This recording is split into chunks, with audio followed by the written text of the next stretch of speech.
మీకు ఎస్ఆర్ శంకరుడు గారితో ఉండేటువంటి ఆ సన్నిహిత అవినావ సంబంధం, ఎస్ఆర్ శంకరుడు గారి యొక్క ఆదర్శ జీవితం గురించి తెలియాల్సిందిగా కోరుతున్నాను.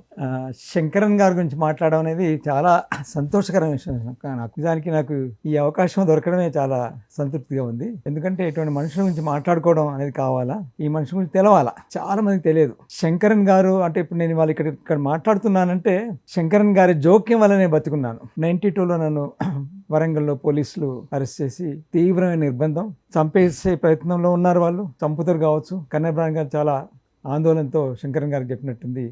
ఆయన కలెక్టర్కి ఫోన్ చేసి మొత్తానికి ఆ రోజు నన్ను బయటికి తీసుకొచ్చినారు. తర్వాత నన్ను వరంగల్ వదిలిపెట్టుకోమన్నారు. వరంగల్ వదిలిపెట్టి ఇక్కడికి వచ్చినాను. ఇప్పుడు ఇక్కడ ఉన్నానంటే శంకరన్ గారి జోక్యం వల్లనే. అయితే ఎంతో అంటే శంకరన్ లాంటి వ్యక్తి నాకు ఫోన్ చేశాను నీ గురించి అని ఆయన మాట్లాడినప్పుడు చాలా ఆశ్చర్యం వేసింది. అది శంకరన్. నేను చూసిన చాలామంది వ్యక్తుల్లో చాలామంది చూసాను. బేడి శర్మ గారు, అరుణారాయ్, హర్ష్ మందిర్, మహాపాత్ర,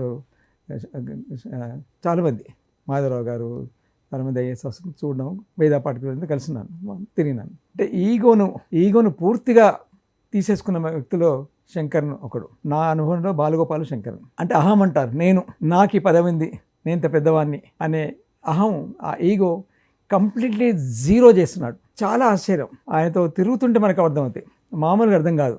ఆయనతో గ్రామాల్లో తిరిగినప్పుడు కానీ, ఆయనతో ట్రైబల్ ఏరియాలో తిరిగినప్పుడు నేను తిరిగినాను. అసలు ఏంటి మనిషి, ఒకసారి ఏం మనిషి సార్ మీరు అన్నాను. ఎప్పుడంటే ఒకసారి ఎక్కడో తిరుగుతున్నప్పుడు ఆయన ఎవరో ఒక దళిత వాడలో ఎవరో కావడ ఏదో ఇబ్బందులు చెప్తుంటే ఒక 500 రూపాయల నోటు, అప్పుడు నోట్ లేవు, 500 ఇచ్చేసి ఒక చీటీ మీద సంతకం తీసుకుంటున్నాను. అప్పటికి రిటైర్ అయిపోయాడు. నేను ఏంటి సార్ అని అడిగినాను. ఆయన ఏం చెప్పాడంటే, లేదమ్మా గవర్నమెంట్ నా దగ్గర కొన్ని పైసలు పెడుతుంది, నేను లెక్క చెప్పాలి గవర్నమెంట్కి, తీసుకొని పేరు రాసుకుని, నాకు సంతకం రాదు, పేరు రాసుకొని ఏదో ఇంటి నెంబర్ వేసుకున్నాడు.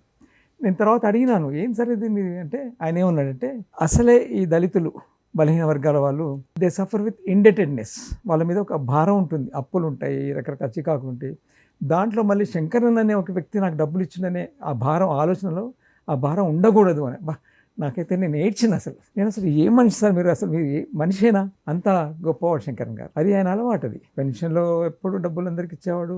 నేను పోయినప్పుడల్లా, జీవన్ నువ్వు బాగా తిరుగుతున్నావు, నీకు శాలరీ సరిపోతుందా, పైసలు ఏమైనా కావాల్సి అడుగు, ఒకసారి ఒక 50,000 FD అయిపోతుంది, ఏం చేద్దాం జీవన్, నీకు కావాలా? నాకెందుకు సార్? ఇది శంకరన్ గారు.